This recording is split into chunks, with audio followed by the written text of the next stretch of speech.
ஜோதிட அன்பர்களுக்கு மோசஸின் இனிய புத்தாண்டு நல்வாழ்த்துக்கள். இந்த ஆங்கில புத்தாண்டு பார்த்தீங்கன்னா வியாழக்கிழமை ரோகிணி நட்சத்திரம் பிறக்குது.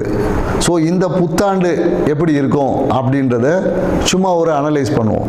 ஏன்னா இந்த புத்தாண்டு பார்த்தீங்கன்னா 1/1/2026 இது மொத்த கூட்டுத்தொகை பார்த்தீங்கன்னு வச்சுக்கிங்களேன் 3ஆம் நம்பர்.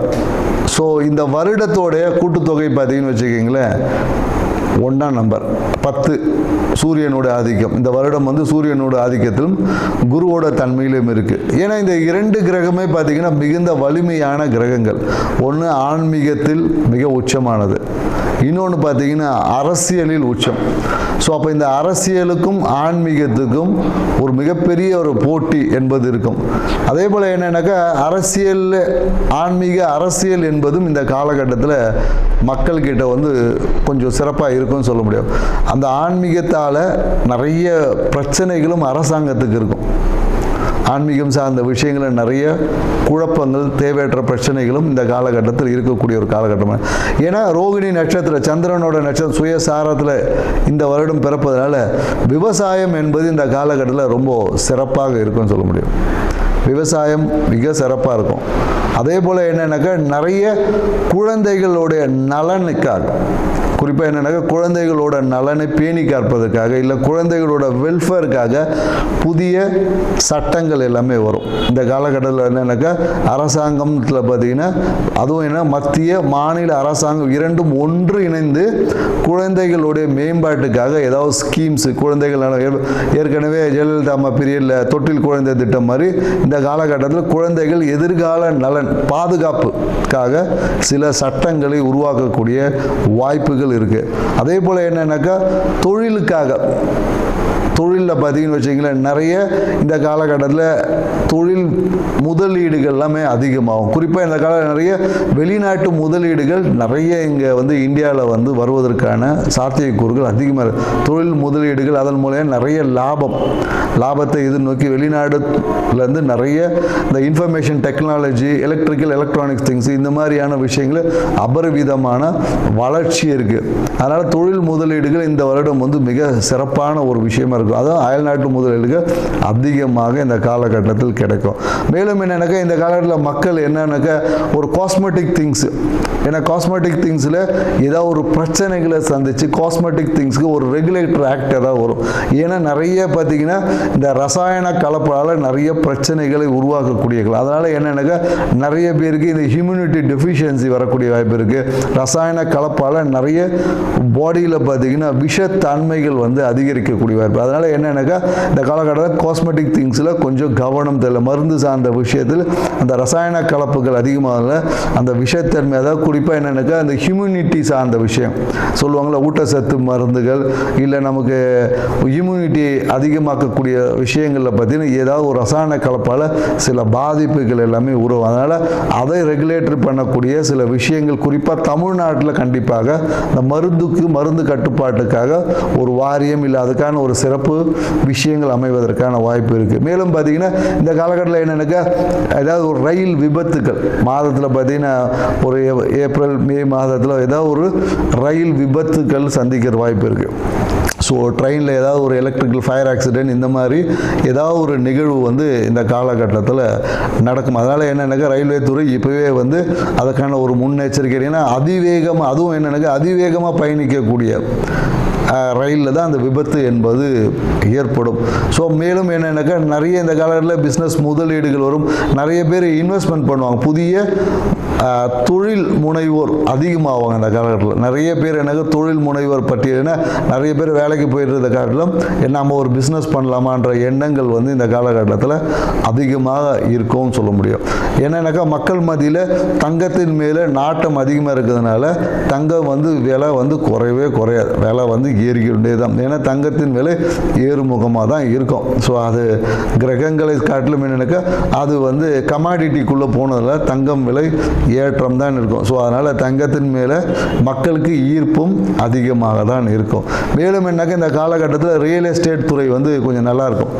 ரியல் எஸ்டேட் துறையில் வந்து மத்திய மாநில அரசுகளுமே அதில் இருக்கக்கூடிய அந்த ரெஸ்ட்ரிக்ஷன்ஸை வந்து கொஞ்சம் குறைத்து இந்த கட்டுமான துறை ரியல் எஸ்டேட் துறையில் வந்து ஒரு வளர்ச்சியான ஒரு பாதை என்பது இருக்கும். ஸோ மேலும் இந்த காலகட்டத்தில் என்ன இருக்கும்னு பார்த்தீங்கன்னா வச்சுக்கோங்க, அதே போல் என்னென்னாக்கா மேலும் இந்த காலகட்டத்தில் இந்த இன்ஃபர்மேஷன் மீடியா டெக்னாலஜி டெவலப்மெண்ட் இது எல்லாமே சிறப்பாக இருக்கும். அதே மாதிரி என்னென்னாக்கா டெக்னாலஜி வளர வளர அதை அழிக்கக்கூடிய ஆற்றல், அதனால் பிரச்சனைகளை மக்கள் சந்திக்கக்கூடிய விஷயமும் இருக்கும். பிரச்சனையும் இருக்குது டெக்னாலஜியில் பார்த்தீங்கன்னா நிறைய. ஏன்னா இப்போவே பார்த்தீங்கன்னா டெக்னாலஜியில் வந்து ஆதார் கார்டை கொடுத்தா ஆட்டையை போட்டுறாங்களே, அது மாதிரி வந்து வளர்ச்சியும் ஒரு சைடு இருக்கும். அதில் இருக்கக்கூடிய பிரச்சனைகளை கையாளுவதில் அரசாங்கம் வந்து ரொம்ப திணறும். ஸோ அதனால் ஏன்னா நிறைய இந்த ஏடிஎம் கார்டு ஹேக்கிங் இந்த மாதிரியான நிறைய இந்த ஃப்ராடு திங்ஸ் வந்து இன்னும் வளர்ச்சி அடையும். அதை கட்டுப்படுத்துவதற்கு அரசாங்கம் நிறைய ரெகுலேட்டரி போட்டாலும் ஆனால் அந்த விஷயங்களை கட்டுப்படுத்த முடியாமல் அரசு சார்ந்த துறை வந்து ஏதாவது ஒரு சுணக்கமான விஷயம் கண்டிப்பாக இருக்கும். அதில் வந்து எந்த ஒரு மாற்று கருத்தும் கிடையாது. மேலும் என்னென்னாக்கா நிறைய பார்த்திங்கன்னா இந்த காலகட்டத்தில் வந்து ஆண் குழந்தைகளின் பிறப்பு விகிதம் கொஞ்சம் அதிகமாக இருக்கும். ஆண் குழந்தைகள் இந்த வருடத்தில் அதிகமாக பிறப்பாங்க. அதே போல் என்னென்னாக்கா குழந்தை பிறப்பு என்னென்னாக்கா நார்மல் டெலிவரி கார்டிலும் எல்லாமே இந்த காலத்தில் பொதுவாக சிசேரியனை தான் எல்லாமே ப்ரிஃபர் பண்ணுவாங்க. அது எல்லாமே தெரியும். ஆல்மோஸ்ட் குழந்தை பிறப்பு இப்போ சிசேரியன்ற மாதிரி ஆயிடுச்சு. ஸோ அதை தான் எல்லாருமே மக்கள் மத்தியில் விரும்பக்கூடிய தன்மை தான் இந்த புத்தாண்டில் இருக்குது. ஸோ இந்த புத்தாண்டு என்பது மக்களுக்கு வந்து ஒரு வளர்ச்சியை கொடுத்தாலும் பொருளாதார புழக்கத்தை ஏற்படுத்தினாலும் எல்லாமே கடன் வாங்கி போகக்கூடிய விஷயமாக தான் இருக்குது. ஸோ அதனால் மக்கள் தங்களுடைய கையிருப்புக்கு ஏற்ற மாதிரி கடன் வாங்கி உங்களுடைய வாழ்க்கையை அமைச்சுக்குங்க. ஸோ ஏன்னா தனிநபர் கடன் என்பது இந்த காலகட்டத்தில் அதிகமாகும். எல்லாமே வந்து நம்ம கடன் கொடுக்குறான்னு சொல்லிட்டு நிறைய கடனை வாங்கிட்டு கேட்டால் அப்புறம் கடன் வந்து கடன் சொன்னார்ன்ற மாதிரி நம்ம சொல்கிறத காட்டிலும் நமக்கு தேவையான விஷயங்களை கடன் வாங்குவது தவறில்லை. சும்மா ஆசைப்பட்ட விஷயத்துக்கெல்லாம் கடன் வாங்குறதுனால தான் கடன் சுமை அதிகரிக்கிறது என்ற உணர்வுடன் இந்த புத்தாண்டை கொண்டாடி பாருங்க. உங்கள் வாழ்க்கை சிறப்பாக இருக்கும். இந்த புத்தாண்டு ஒவ்வொரு ராசிக்கும் என்ன மாதிரியான பலன்களை கொடுக்க போகுதுன்றதை ஒவ்வொரு ராசியை போங்க. வாங்க வீடியோக்குள்ள போகலாம். மேஷ ராசிக்காரங்களுக்கு இந்த ஆங்கில புத்தாண்டு எவ்வாறு இருக்க போகுது, 2026 என்ன மாதிரியான பலன்களை அள்ள போகுது அப்படின்னு தான் பாருங்க. ஏன்னா பார்த்தீங்கன்னா ராசி அதிபதி செவ்வாய் பகவான் பார்த்தீங்கன்னா வச்சுக்க 9ஆம் இடத்துலேருந்து பாக்கிய ஸ்தானத்துலேருந்து இந்த ஆண்டை தொடக்கிறார். அப்போ என்னன்னாக்கா ஒரு ஜாக்பாடான விஷயம்னு சொல்ல முடியும். ஏன்னா இந்த காலகட்டத்தில் வந்து நீங்கள் எதெல்லாம் வாங்கணும், எதெல்லாம் நமக்கு கிடைக்கணும் அப்படின்ற நினைத்த அனைத்து விஷயங்களையும் கிடைக்க போகிற ஒரு ஆண்டு தான் இந்த ஆண்டு. அது எல்லாமே பார்த்தீங்கன்னா உங்களுக்கு என்னென்னாக்கா இந்த காலகட்ட அதிர்ஷ்டத்தின் ஆண்டாலும் தான். ஏன்னா 8க்குரியவனும் 9ல் உட்காந்துருக்கு. அப்போ என்னென்னாக்கா உங்களுக்கு வந்து அதிர்ஷ்டத்தையும் திடீர் அதிர்ஷ்டத்தையும் பெருகக்கூடிய ஒரு ஆண்டாக இருக்குது. இந்த காலகட்டத்தில் என்னென்னாக்கா ஆன்மீகம் என்பது உங்கள் வாழ்க்கையில் ஒரு ஒன்றி போயிருக்கும். ஏன்னா மேஷராசிக்காரங்களை பார்த்தீங்கன்னா அதிகமான ஒரு ஆன்மீக ஈடுபாடு இந்த காலகட்டத்தில் இருக்கும். அரசியலில் இருக்கக்கூடிய மேஷராசிக்காரங்களுக்கு எல்லாமே பார்த்தீங்கன்னா ஒரு தனித்துவமான ஒரு பதவிகள் வந்து கிடைக்கும். ஏன்னா இந்த காலகட்டத்தில் நிறைய அரசியலில் இருக்கக்கூடிய மேஷராசிக்காரங்களுக்கு அந்த பதவிகள் என்பது தேர்தலில் நின்று ஜெயிக்கிறாங்களோ இல்லையோ தேர்தலுக்கு சப்போர்ட் பண்ணதுக்காக ஒரு எம்பி ஆகிறது, அந்த மாதிரியான கௌரவ பதவிகள் வந்து உங்களை தேடி வரும் அப்படின்னு நம்ம சொல்ல முடியாது. இல்லைனா நீங்கள் கௌரவ பதவிக்கு முயற்சி பண்ணீங்கன்னா இந்த காலகட்டத்தில் உங்களுக்கு கிடைக்கும். ஸோ மேலும் இருக்கக்கூடிய நிறைய மேஷராசி அன்பர்களுக்கு வேலை விஷயமா நீங்கள் வெளிநாடு போகக்கூடிய வாய்ப்புகளும் இந்த காலகட்டத்தில் உருவாகும். ஏன்னா உங்களுடைய மேஷராசிக்காரர்களுடைய உங்களுடைய அந்த கம்யூனிகேஷன் தொடர்பு, உங்களுடைய சுற்றத்தாரை நீங்கள் எல்லாமே ஒரு ஹைலைட்டாக தெரிவிங்க. நீங்கள் எல்லாம் இந்த இவர் எங்கே இருந்தாலும் அடையாளம் தெரியாத எல்லா மேஷராசிக்காரரும் இந்த காலத்தில் இவரா இங்கே தான் இருக்காருங்க அப்படின்ற மாதிரி உங்கள் நட்பு வட்டம் என்பது பெருகும். அந்த நட்பு வட்டம் சுற்றத்தார் எல்லா இடத்துலையும் நீங்கள் ஒரு தனித்துவமாக ஒரு ஜொலிக்கக்கூடிய ஒரு வாய்ப்பு தான் இந்த உங்களுக்கு புத்தாண்டு உங்களுக்கு அமைத்து கொடுக்க போகுது. ஏன்னா உங்கள் ராசியிலே பார்த்தீங்கன்னா சூரிய பகவான் உச்சம் அடைகிறார். ஸோ அப்போ அந்த சூரிய பகவானோட சேர்ந்து இந்த காலகட்டம்னாக்கா அரசியலில் புது பதவிகள் உருவாக்கப்படும். அந்த பதவிக்கு முக்கியமான ஒரு அங்கமாக இந்த மேஷராசி அன்பர்கள் திகழ போறீங்க. மேலும் இந்த காலகட்டத்தில் உங்களோட ஆன்மீகம் என்பது சிறப்பாக இருக்கும். நிறைய ஆன்மீகம் சார்ந்த குருமார்கள் இல்லை ஆன்மீகம் சார்ந்த கல்வி, ஆன்மீகம் சார்ந்த விஷயத்தில் இருக்கும். அதே மாதிரி இந்த காலகட்டத்தில் பண பணப்புழக்கம் உங்களை தேடி நிறைய ஃபைனான்சியர்ஸ் எப்போதும் உங்களை தேடி உங்களை வந்து கையில் வச்சுக்கணும், ஒரு நிறைய இன்வெஸ்டிங் பிளான் இந்த மாதிரியான விஷயங்களில் உங்களை எப்பொழுதும் உங்களை அருகில் வச்சுட்டு இருக்கணும் அப்படின்னு நினைப்பேன். அதே போல் என்னென்னாக்கா, ஏன்னா செவ்வாய் பகவான் நீசத்தை உச்சத்தை நோக்கி செவ்வாய் பகவான் உச்சத்தை நோக்கி பயணிக்கக்கூடிய காலம் என்பதால் என்னென்னாக்கா கொஞ்சம் எல்லாத்துலையும் அவசர புத்தி கொஞ்சம் அதிகமாக இருக்கும். ஏன்னா அவசர புத்தி அதிகமாகும் போது அவசர முடிவுகளை இந்த வருடத்தில் நீங்கள் கொஞ்சம் பொறுமையாக இருக்கணும். ஏன்னா இந்த காலகட்டம் அவசர புத்தியினால் அவசரப்பட்டு எடுக்கக்கூடிய செயல்கள்னால தேவையற்ற வம்பு வழக்கில் போய் சிக்கிடுவீங்க. ஏன்னா இந்த காலத்தில் சொல்லுவாங்களா, பொதுவாகவே மேஷராசிக்காரங்க ஒரு அவசரம் இருக்கும், ஒரு பதட்டத்தோடு இருக்காங்க. எல்லா விஷயத்தையும் தன்னை முன்னிலைப்படுத்தி யாருக்கோ பிரச்சனைக்கு வந்து என்ன சொல்லுவாங்க, நெஞ்சில் சந்தனம் பூசிட்டு போகிற மாதிரி இவங்க போய் முன்னிறுத்தி அதனாலே பிரச்சனைகளை சந்திக்கக்கூடிய வாய்ப்பு இருக்கு இல்லையா. ஸோ அதனால் இவங்க இந்த காலகட்டத்தில் எப்பொழுதும் அடுத்தவர்களை முன்னிறுத்தி கொஞ்சம் பின்னாடி போனால் மிகுந்த நற்பலன். ஏன்னா அதன் மூலமா தேவையற்ற வம்பு வழக்கு அதெல்லாம் வந்து தவிர்த்துக்க முடியும். மேலும் புதிய தொழிலை தொடங்கக்கூடிய ஒரு வாய்ப்புகள் எல்லாமே இருக்குது. புதிய தொழில் முயற்சிக்கு இந்த காலகட்டத்தில் நிறைய பேர் மேஷராசிக்காரர்கள் புதிய தொழிலை தொடங்குவாங்க. தொழிலில் மிகப்பெரிய ஒரு உச்சத்தை அடையக்கூடிய வாய்ப்புகள் இருக்குது. மேலும் நிறைய பேர் என்ன நடக்குது, இந்த ஆளை வேலைக்கு வச்சு செய்யலாம்.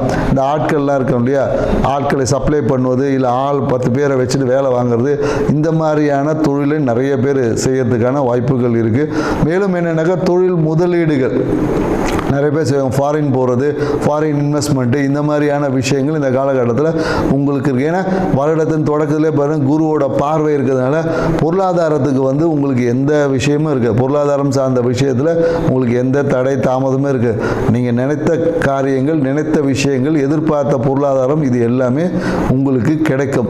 இது எல்லாமே உங்களோட குல தெய்வத்தின் மூலயமாகவும் கிடைக்கும், உங்களோட இஷ்ட தெய்வத்தின் வழிபாட்டின் மூலயமா கிடைக்கும். ஸோ இது மாதிரி எல்லா விஷயங்கள் வழியாகவும் இந்த காலகட்டத்தில் அபரிவிதமான நன்மைகளை அனுபவிக்க போறீங்க. அந்த சந்தோஷத்தோட இந்த நியூ இயரை கொண்டாடுங்க. நீங்கள் இந்த காலகட்டத்தில் என்ன பண்ணணும், என்ன பண்ணக்கூடாது அப்படின்னு பார்த்தீங்கன்னா, இந்த காலகட்டத்தில் நீங்கள் என்னென்னாக்கா காவல் தெய்வ வழிபாடை நீங்கள் செய்யலாம். காவல் தெய்வ வழிபாடு செய்வது மூலயமாக உங்கள் தொழிலில் மிகப்பெரிய நீங்கள் ஒரு உச்சத்தை அடைய முடியும். அதே போல் என்னென்னாக்கா எங்கேயாவது இந்த அடிப்பட்டு ஆக்சிடெண்ட் ஆகிறது, கால்கை உடைகிறது, இந்த மாதிரி நபர்களுக்கு நீங்கள் அவங்க குடும்பத்துக்கு தேவையான ஏதோ ஆறுதலை அளிக்கக்கூடிய சில விஷயங்களை, உதவிகளை செய்வதன் மூலயமாக உங்களுக்கு வரக்கூடிய எதிர்ப்புகளை நீங்கள் எதிர்த்து போராடக்கூடிய ஒரு ஆற்றல் என்பது உங்களுக்கு கிடைக்கும். ஸோ அதனால் என்னென்னாக்கா மேஷராசிக்காரங்களுக்கு எப்போதும் அந்த பொருள் உதவி அப்படின்னு சொல்லுவாங்க. பொருள் உதவினா என்னென்னா, நீங்கள் இப்போ ஒருத்தர் நடக்க முடியாத ஒரு விபத்தை சந்தித்து ஒரு கார் ஆக்சிடெண்ட் ஆனவருக்கு அவங்களுக்கு நடக்கிறதுக்கான அந்த வீல் சேர் வாங்கி கொடுக்கறது, இந்த மாதிரியான விஷயங்களை செய்வதன் வழியாக உங்களுடைய தன்மையை மேன்மைப்படுத்திக்க முடியும். உங்களுடைய ஆற்றல் சப்போஸ் நீங்கள் ஒரு அரசியல்வாதியாக இருந்தீங்கன்னா அந்த ஊனமுற்றவங்க அவங்களுக்குலாம் அந்த சேர் வாங்கி கொடு, அந்த வீல் சேரு, அந்த மாதிரி எலக்ட்ரிக்கல் சேர்ஸ் இந்த மாதிரி இருக்கும் இல்லையா. ஸோ இந்த மாதிரியான உபகரணங்களை, அந்த வாக்கிங் ஸ்டிக்கு கூட நீங்கள் வாங்கி கொடுக்கலாம். இந்த மாதிரியான உபகரணங்களை வாங்கி கொடுக்கறது மூலயமாக உங்களை இந்த பிரபஞ்சத்தில் மிகுந்த பிரபலமான நபராக மாற்றிக்க முடியும். இந்த பரிகாரத்தை செஞ்சு பாருங்கள், உங்கள் வாழ்க்கை உச்சத்தை அடையும். நன்றி, வணக்கம்.